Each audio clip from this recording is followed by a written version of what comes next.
जय हिंद साथियों। The higher stenographer channel पर आप सभी का बहुत बहुत स्वागत है। इस डिक्टेशन की आउटलाइंस को डाउनलोड करने के लिए आप हमारे टेलीग्राम ग्रुप को ज्वाइन कर लें। टेलीग्राम का लिंक वीडियो के नीचे डिस्क्रिप्शन में दिया गया है। दोस्तों, यदि वीडियो पसंद आए तो लाइक और शेयर जरूर करें। डिक्टेशन शुरू होगा 5 सेकेंड बाद।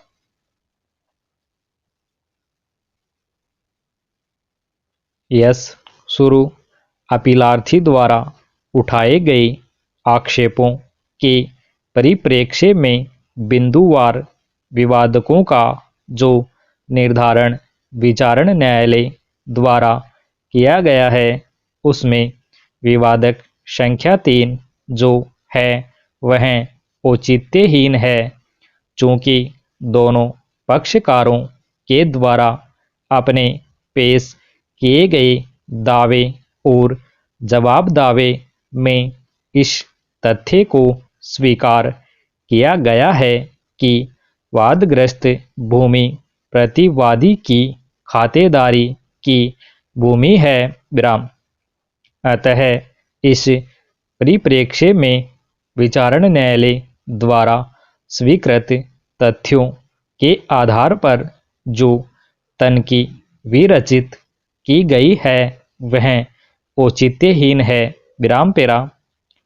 इस प्रकरण में अब मात्र इन तथ्यों को देखना है कि विरचित की गई तनकी संख्या 1 व 2 के परिप्रेक्ष्य में क्या विचारण न्यायालय द्वारा विधि सम्मत आदेश पारित किया गया है और तथ्यों के अनुरूप साक्ष्यों का संपूर्ण रूप से विवेचन किया गया है अथवा नहीं।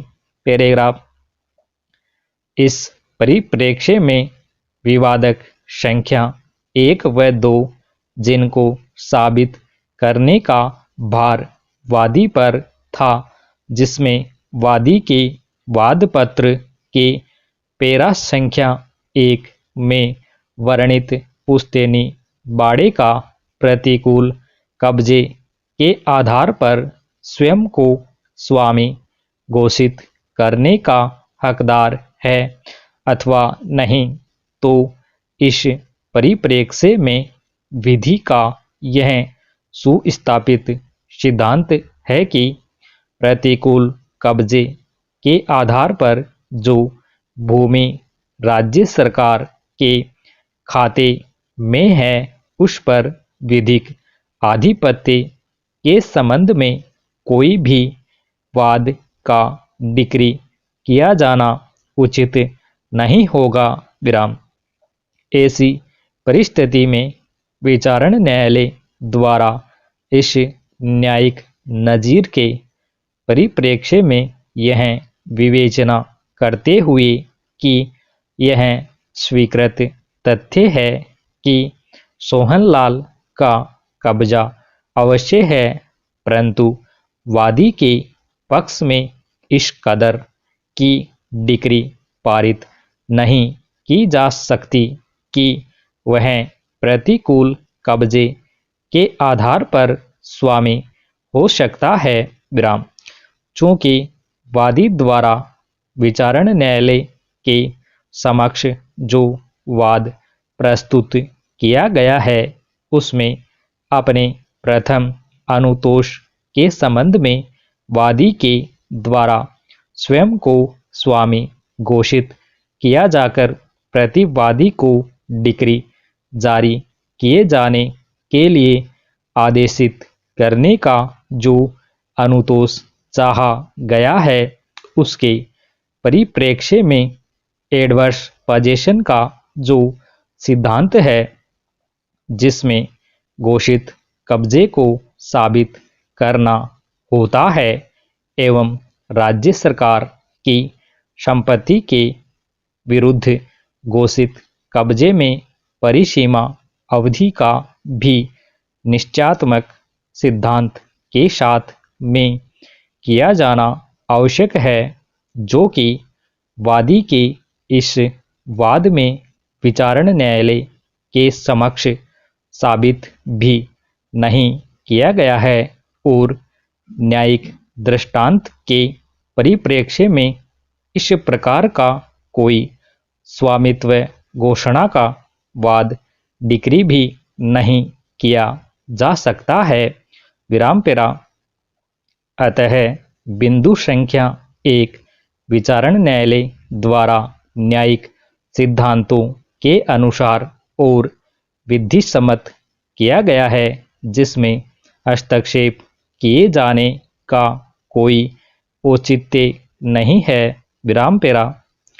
बिंदु संख्या 2 के परिप्रेक्ष्य में जहां पर कि प्रतिवादी उक्त विवादास्पद वादी के कब्जेशुदा बाड़े से वादी को बेदखल करने पर आमादा है, जिसका उसके पास कोई अधिकार नहीं होने के संबंध में जो विवेचना की गई है, उसके तहत यह तथ्य स्पष्ट रूप से सामने आया है कि दिनांक 10/2/2014 को प्रतिवादी द्वारा भूमि का कब्जा छोड़ने हेतु नोटिस जारी किया गया था एवं दौराने वाद इस परिप्रेक्ष्य में अस्थायी निषेधाज्ञा भी वादी के पक्ष में जारी की गई थी